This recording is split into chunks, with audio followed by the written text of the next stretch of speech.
Welcome to the Ricky Mathews Show. Hope you're having a great day as we continue to celebrate all the wonderful people who are working so hard in the trenches to make this such a great place to live, work, and play. Listen, I was going through my digital history book the other day, and I ran across a quote from Dick Van Dyke. And, you know, older folks know who Dick Van Dyke is. The man is 99 years old now, but one of the cool things about TikTok and Instagram and Facebook and X is that every now and then you'll see something get posted about Dick Van Dyke. He'll be dancing or whatever he's doing at 99 years old. So I was always a big fan of his, dating back to, what was it, Chitty Chitty Bang Bang? I remember so well, and so many others. But the reality is he's kind of my hero now. I hope that one day I'm 99 years old and people are posting pictures of me dancing and enjoying life the way that they do him. But he was born back in 1925, and he once said this: just knowing you don't have the answers is a recipe for humility, openness, acceptance, forgiveness, and an eagerness to learn. And those are all good things. You know, I totally agree with that. I often say that the more we learn, the more we better learn how much we don't know. That, you know, life is a journey. It's a journey of self-discovery. It's a journey of learning. And part of the great things about growing old is that, you know, you can wake up every morning and learn something new and engage your brain and try to make your impact in whatever way that might be. So, yeah, Dick Van Dyke, what an inspiring character he is, and amazing to see him still kicking at 99 years old. Now let's shift gears and move over to my friend Jamie Miller, who is the CEO of the Gulf Coast Business Council and someone I really enjoy spending time with. And as we get near the end of this new year, this year, 2024. It's a great opportunity to spend some time with Jamie and look back on this year at the Gulf Coast Business Council. Jamie, how you doing? I'm doing well, doing really well. Looking forward to wrapping up another year and hopefully kicking off a really good 2025. But, you know, listen, you know this well from your time at the DMR, your time at Mississippi Development Authority, your time in doing so many different community-oriented things before and after that this whole notion that what Dick Van Dyke said, just knowing you don't have the answer is a recipe for humility, openness, acceptance, forgiveness, and an eagerness to learn. I mean, that kind of defines you in a way. I mean, you don't approach your world, your leadership role as someone who knows it all. You are very humble about your work, aren't you? Well, I appreciate you saying that. I certainly respect and understand that I don't know everything. And I think early in my career, I like to, most of us like to think we know more than we actually do. And as you progress and get to be around other leaders and make mistakes, that you get and sometimes you get humble, but yeah, I think a modest and humble approach to solutions is worked for me. And I really like to work with other people and rely and listen to other folks that I, have a track record of leadership. And so it probably is my approach, generally speaking. Hey, I'm just curious. Hope I'm not catching you off guard with this one, but what time do you get up in the morning? I get up around 5 a.m. Yeah, well, that's good. Wait, do you have a morning routine that you do? I do. Coffee is the first thing on my list. So I get up, I make coffee, I turn my TV on, but turn the volume off, and then open up, look at news, usually look at news for, about 30 minutes. And then I've got a routine. I listen to a podcast, typically around my faith, and sometimes, more current events. I do that and, maybe check in on emails and text and, we're empty nest. So I don't have the routine I had 5 years ago with, kids and that schedule. So it has changed. And then I try to run probably 3 times a week. I live fairly close to Highway 90, so it's easy to get down there and run. Need to do more of that. But, it's pretty consistent from morning to morning. Yeah, what you just described for me is very similar. I get up a little bit earlier, but That's always been my stock in trade, getting up early. I feel like my mind is really ready to receive new information, a lot of information early in the mornings.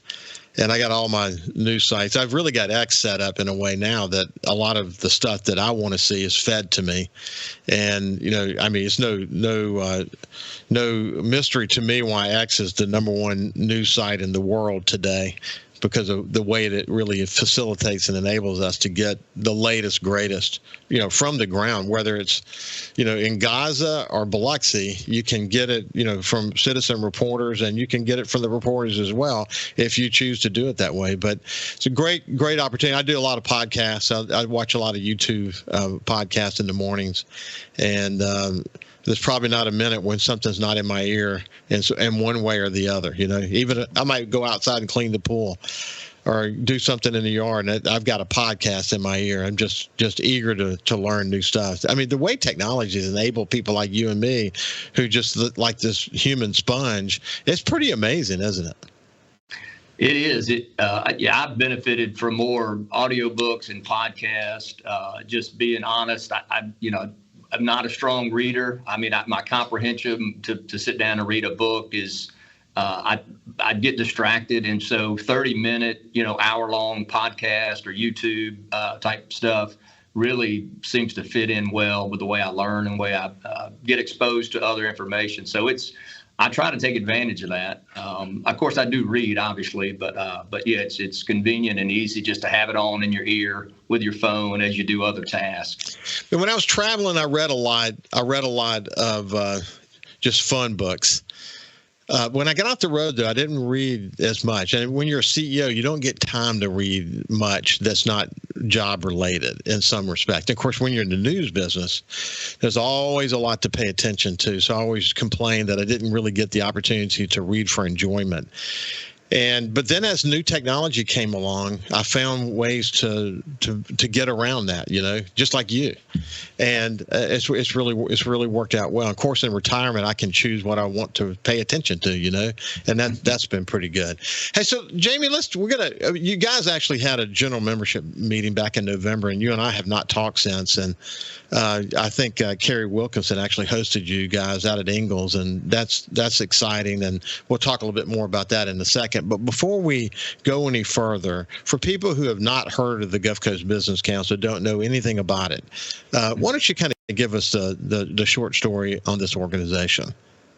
Yeah, the brief, story of the Business Council is post-Katrina. Obviously, the coast was kind of knocked to its knees, and the private sector saw a direct need to get involved with the coast recovery. And so the major industries, companies along the coast, their leadership, their CEOs, formed a Gulf Coast Business Council that helped work alongside, in many ways, the local government. Also played a direct role in state and federal initiatives that kind of brought forward our recovery. So that was the impetus initially. But since then, we've had, other disasters, man-made and natural. And then also things just to keep the coast from becoming comfortable in its success, to continue to push for public policies, to get involved when necessary to keep our momentum moving forward. So it's a privately funded, membership-driven company by companies, and led by a group of CEOs that sit on our executive committee that make our governing decisions. And so we're mostly focused on quality of life issues, economic issues, and of course that spills over into education and workforce. But we continue to be what we describe as the unifying voice or message for the coast in Jackson and Washington, D.C. Yeah, it's very significantly important. And when we did a lot of talking about it before Hurricane Katrina, and maybe there were some moments of success from time to time through other types of organizations, this first major regional effort that really took a lot of the recommendations from the Governor's Commission report and used the Gulf Coast Business Council as a way to sort of continue the focus on whatever those items might be, whether it be tourism or infrastructure or housing or whatever it might have been. I think it's evolved evolved well over the years. You and I talked about this before, but the key to success is you got to have the key CEOs involved because they have resources, they have employees. And when you've got the Mississippi Powers of the world involved and the major banks involved and Ingalls Shipbuilding and a long list of others, many of them still members of your board. When you guys get together for a meeting, I know it certainly was the case when I was on the board, the opportunity for it to be a sounding board about what each person is hearing about the current situation.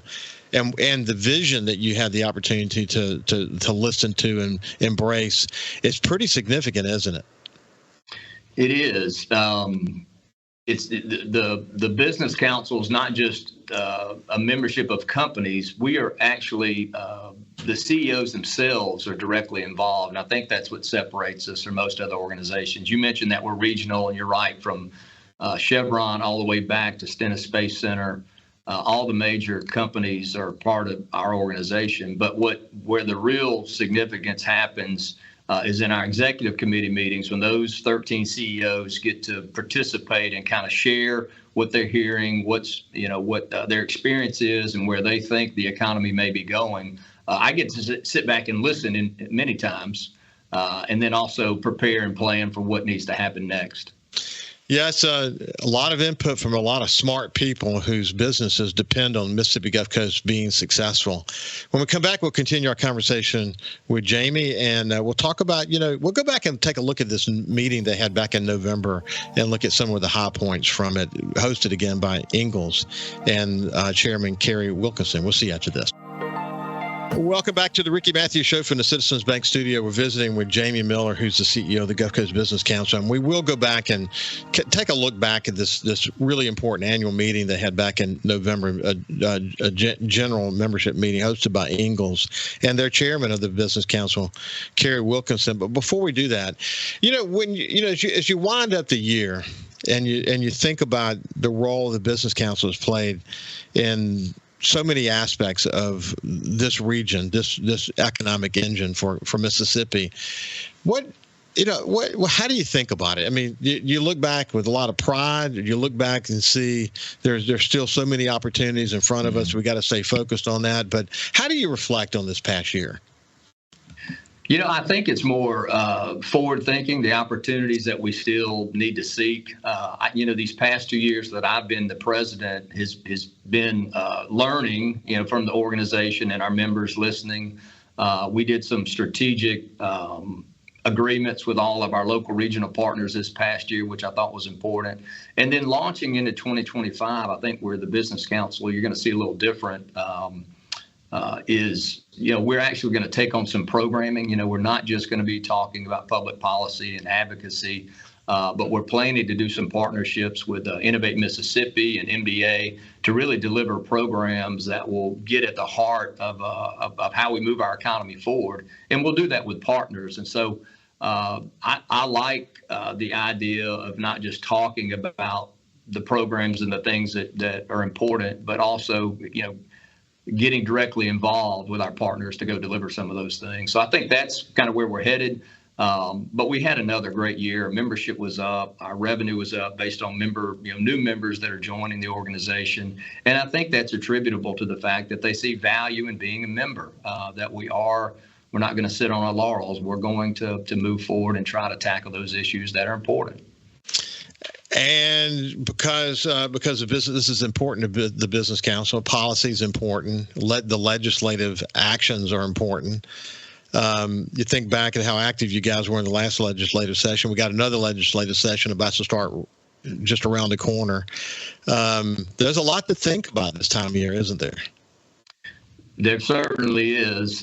There's the things that will be brought back up in the session that we're anticipating, the elimination of the income tax, PERS, Medicaid expansion, and now some new things that have come to light here on the coast that'll be important. This Mississippi seafood labeling issue, I think, is likely gonna be an issue for us moving forward.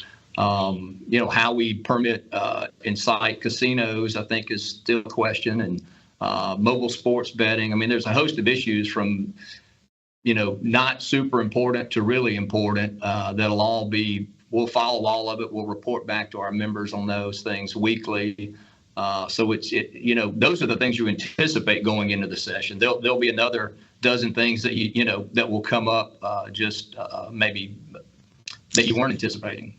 Well, see, on the seafood labeling thing, we won't go into too much detail about it. But what I have, watched, you spent some time with us over in Alabama, and you've paid attention to what Alabama has done as it relates to that. Louisiana has taken some actions, and Mississippi, actually, the Catfish Association here in Mississippi got some really good laws in place for Mississippi raised catfish.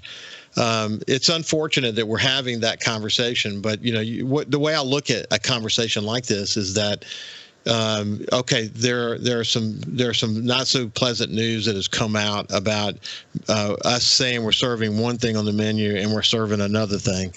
And, there have been some notable companies that have been in the news as it relates to that. But what do? You say, do you go back and pound their bad decisions? They'll pay for those bad decisions. What do?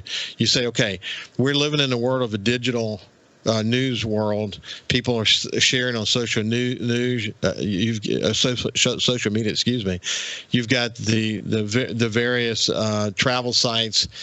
The reality is that when that kind of bad news comes out about coastal Mississippi, you have to respond in some way. You have to figure out, okay, how can I work with restaurants that are doing the right thing and the seafood wholesalers that are doing the right thing and the business community and the tourism community, and say, how can we shift gears and take some sort of action that's going to make it clear to people that we're not satisfied with the news that's come out of here, and we're going to do our best to try to fix it and put some measurements in place and some checks and balances, and make companies make commitments that they're gonna embrace what makes coastal Mississippi so special. Actually, that's why during the Bonnet-Carey spillway and the oil spill and all these other things, we get a great reminder of how important the seafood industry is to this community. You go back to the beginning of Biloxi. At one point, it was even the seafood capital of the world. But I've heard from sufficient number of people that tell me they don't like the news either. These are people in the industry, restaurants especially, and you have as well. And I think that we're going to have enough players at the table to say, okay, what action can we take? I'm sure the legislative community can't like what they hear as well. Can we do like Louisiana? Can we do like Alabama? Can we do like the catfish farmers in Mississippi have done and put something in place? And I really think the Business Council is in a unique position to help kind of move this ball along, or help move the ball along in a way that's going to give us positive news instead of what's been, unfortunately, a series of bad news, events. And I'm excited to see you talking about it.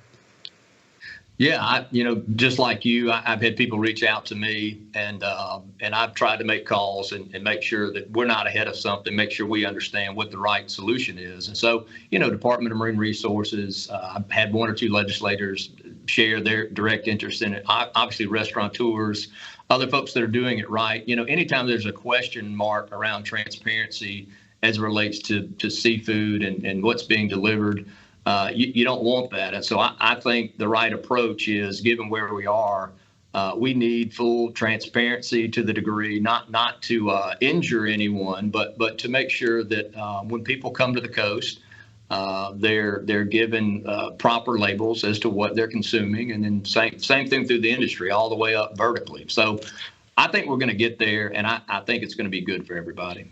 I agree. I think we will too. I've heard from a number of people, and there seems to be some serious energy around this subject, and there needs to be. And I'm thrilled to hear you're involved in the conversations. You look back on this year. I tell you what, we have been super lucky when it comes to hurricanes. You think about what happened this past year, man. A couple of close calls early in some of these hurricane computer model runs. Coastal Mississippi was in play, then we weren't in play. But man, we've had a lot of luck, maybe a couple of close calls, but that has actually parlayed for us in a very positive way, and hopefully we can continue to be so lucky. That's kind of where I am, but we have been lucky, haven't we, Jamie? We've been fortunate. As soon as the reports start to come together with models, even off the coast of Africa as they approach and potentially approach the Gulf. And then there's always some uncertainty there.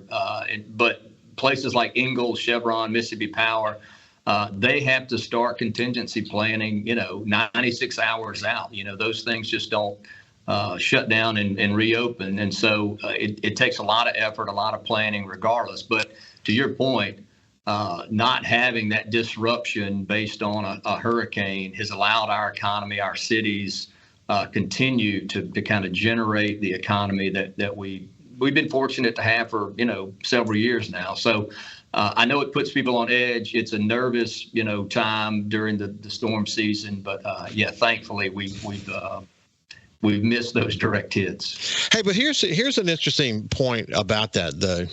And the Business Council played a role in this awareness.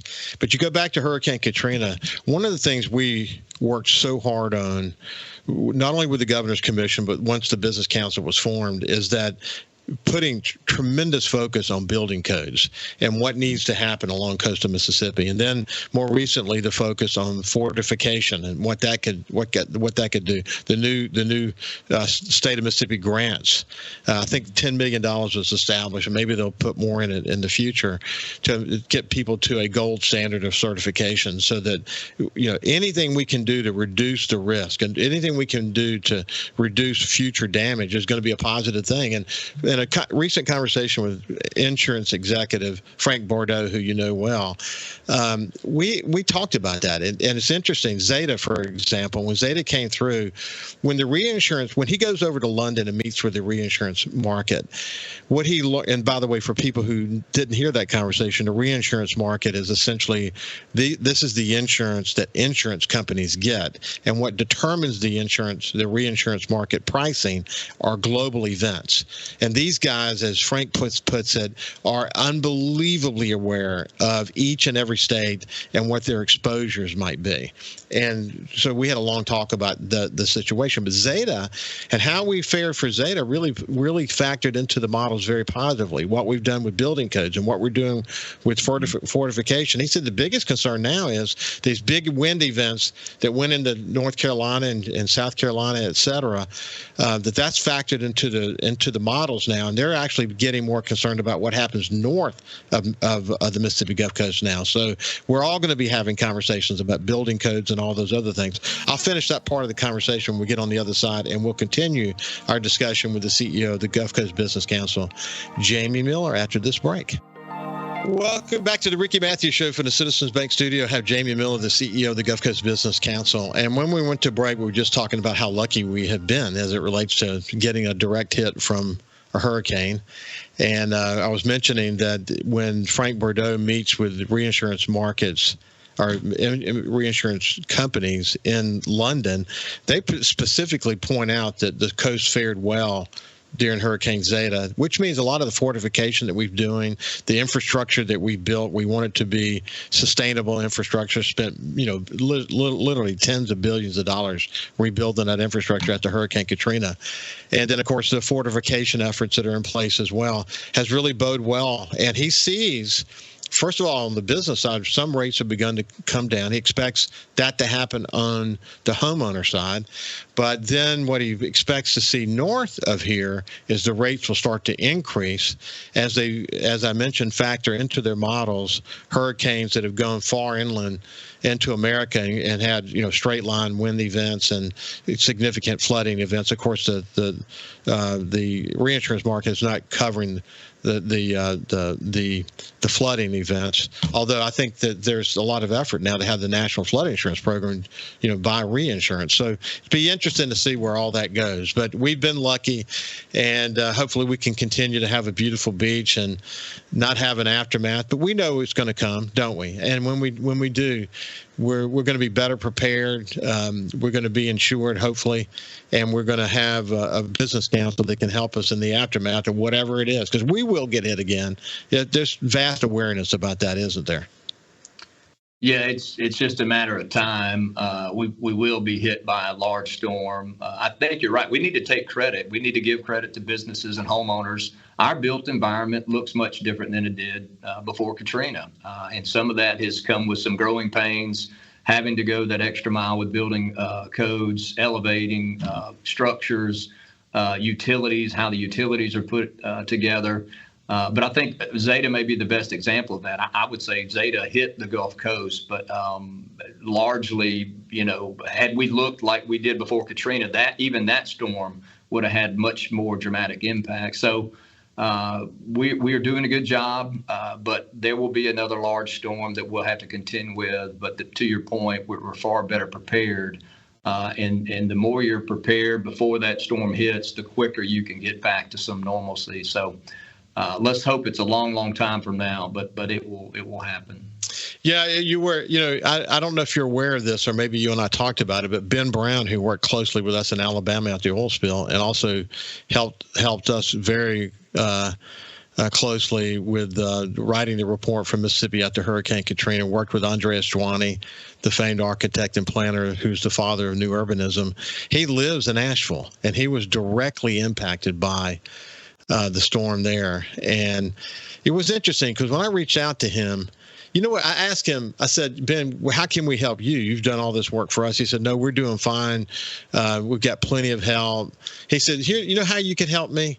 You could help me by making sure the Mississippi Gulf Coast never has to experience what they experienced after Hurricane Katrina. Just always keep the focus on resilience and making sure that we're making the right decisions to make us, withstand the next one, and make sure that we're in a better position to lead afterwards. If you'll do that for me, you'll make me happy. Isn't that a selfless way to answer that question? Yeah. He's a great guy. I don't know him nearly as well as you know him, but just the brief time I spent around Ben, it was enjoyed just hearing his experiences and his approach to his work. And it doesn't surprise me that that's how he answered the question. Yeah, just such a humble, selfless guy. And boy, Asheville, God bless that community. God bless all those communities that went through it. It's they're still going through it, and they will be for years and years. We know what that looks like. So, hey, coming back to the November general membership meeting, you actually had it over at Ingalls. What a great opportunity to bring your general membership into the sort of heartland of Ingalls, one of the most important, if not the most important employer in the entire state of Mississippi. That had to have been a special meeting.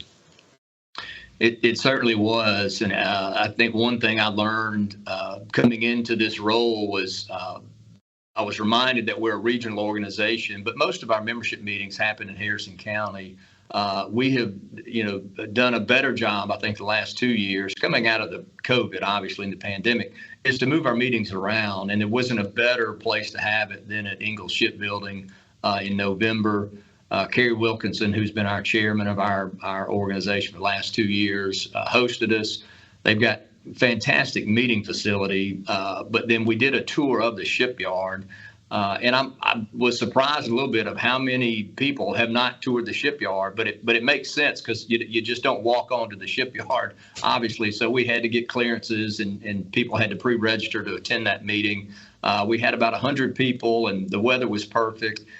We got tours to get close to those Navy ships and the way they're built, and just I've been there probably half a dozen times, and each time I go, I'm just amazed at the incredible work that those men and women do, and how it's accomplished just right here in our backyard. The technology has come so far, and I saw the pictures from that meeting, and you're right about the facility, the big screen that gives you the ability to using all the latest technology to do audio visual. And there was one where Kerry was standing in front of this colorful aerial view of the entire Ingalls footprint, but God, man, I mean, we take for granted the kind of technology that's being deployed there to build the ships that are defending our nation. But boy, this is one hell of a place, isn't it? It certainly is. If you ever have a chance to go out there, I encourage anybody, under whatever circumstances, if you get opportunity to go. Kerry shared with us, the news of their new contract, with this bundled contract they have for several ships over the next decade. which was very good news. But the tremendous pressure that puts on the shipyard in terms of the workforce and delivering for its client, which is the Navy. So they keep very close relationship, obviously, with the Navy to deliver those ships. And then they're also adding these very sophisticated weapon systems and radar systems that are coming from other defense contractors. So the environment they work in is extremely confidential in some sense, but extremely labor intensive in terms of manpower. And then the technology and the efficiencies that they've gotten out of just building these ships is remarkable. It really is. When she gave she was actually the keynote address as well. Was her message focused on not just the Coast Business Council, but also on Ingalls and what Ingalls means to the state of Mississippi and to our nation? Was it really kind of a diverse presentation? It was a lot about the region, just their supply. They showed a map of the United States, and almost in every state, they have some supplier that's providing some component to those ships. Then they talked about the workforce and the labor shed and how, it's really regional all the way from Louisiana and Alabama, north, almost even Jackson, where they have folks that are coming in to work at the shipyard. And then obviously the economic impact of payroll and contracts. And then she shared a few slides that she asked us not to talk about or take pictures of that were just kind of their projections based on workforce and deliverables and where they were headed, kind of pre and post pandemic. The pandemic put tremendous pressure on folks like Ingalls that were dealing with federal contracts that were asked to do very specific things with their workforce and how they managed that. And so it was very interesting the way they did some of that and came out of the pandemic. And then moving forward into these new contracts. I mean, I can't say enough about Carrie and her work with the Business Council and how enjoyable it was to work with her, but just to kind of get a peek into her world that she's dealing with every day. And if you want to talk about somebody that gets up early, it was not uncommon at all for me to wake up at 5 and to have an email from Carrie that she sent at 3:30 in the morning, 3 o'clock in the morning. So just a tremendous work ethic. And that's the kind of person you want to know is working at the shipyard and leading the shipyard. And it's obviously she also announced that she's going to be making the move to Newport News, Virginia, to their other shipyard. So it was bittersweet, obviously, to have that news, but couldn't be a better person to help manage their yard in Newport News. Yeah, I hated to see that myself. I'm hoping to be able to have a chat with her on the show, maybe before she goes, but hopefully, at some point, even if it's looking back. I regret that we have not been able to get our calendars in sync to be able to have her on the show, but she's made a tremendous impact here. I've heard nothing but good things about her and what she did to grow her team with coastal Mississippians who can make an impact there. That's also good to see, isn't it? It is. She built a team around her, at least that were a lot of folks that you would recognize, names you would recognize from our region.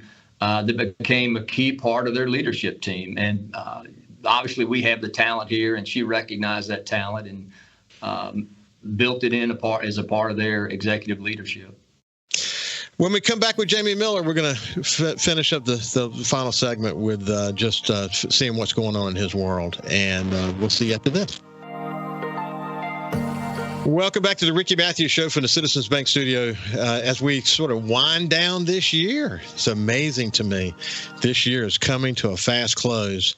And I couldn't think of a better person to spend this show with than my friend Jamie Miller, who's the CEO of the Gulf Coast Business Council. We go back a long way, worked together in the community since the post-Katrina world. And I think the world of him. And I really believe in the Business Council and what they're bringing to the table. I was one of the founding board members and got to see the work of so many amazing people to create an organization that could be built to last and help us do the thing that Jerry St. Pé said so many times, and he said it on my show. But he said the biggest fear he's got is we can't get complacent. To think that Ingalls and the blue chip industries that are part of Stennis will always be there. That's the thing we got to focus on the most, isn't it? Yeah, it's I think post-pandemic, the coast came out of the pandemic really well, and we've seen some success. I think our local downtowns are doing well. Our industries have done well. But how do we position ourselves to continue to do that for another decade? We're getting ready to go through a transition. Our federal administration is getting ready to go through a really major transition. We're talking about how do we position ourselves for that. Our state government will go through, we've got a few years. We're going to go through a municipal election in 2025. And so we'll have some new leaders in cities potentially. And then in just a few years, we'll be electing a new governor, lieutenant governor. And so the cycle continues. So what I think about a lot is how do we continue to position ourselves as an organization, our business and industries, to make sure we take advantage of those things that are for us to continue to be a place where people want to live, work, and visit. And so you can't do that just resting and patting yourself on the back for the things that have happened in the past. And we're fortunate that many other coast leaders feel the same way, and we've got an organization for them to express those same beliefs and hope to continue to lead.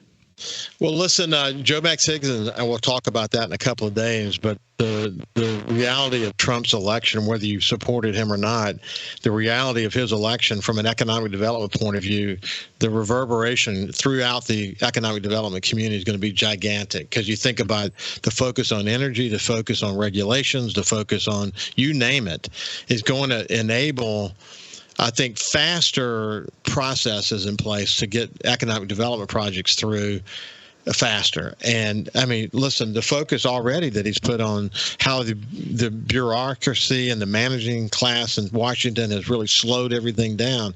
They're going to be focused on speeding that forward. We live in dramatic moments. And I'll add to this too. You mentioned we'll have a governor's race in a couple of years. I give Tate Reeves tremendous credit for being an economic development governor.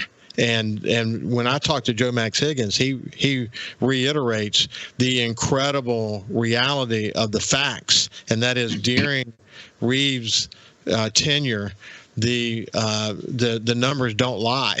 This guy has built momentum and had success, we've not seen before in the state of Mississippi. And who comes in behind him doesn't need to rest on their laurels and ride that tide, because we'll go in the opposite direction.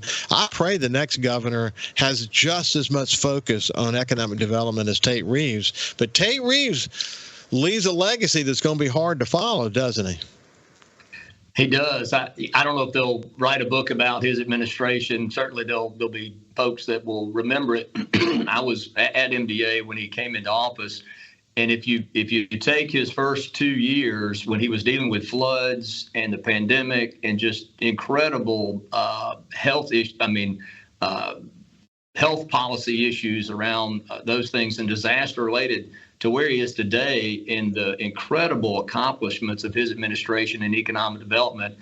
I don't know if there's a more dramatic story for a leader or a governor.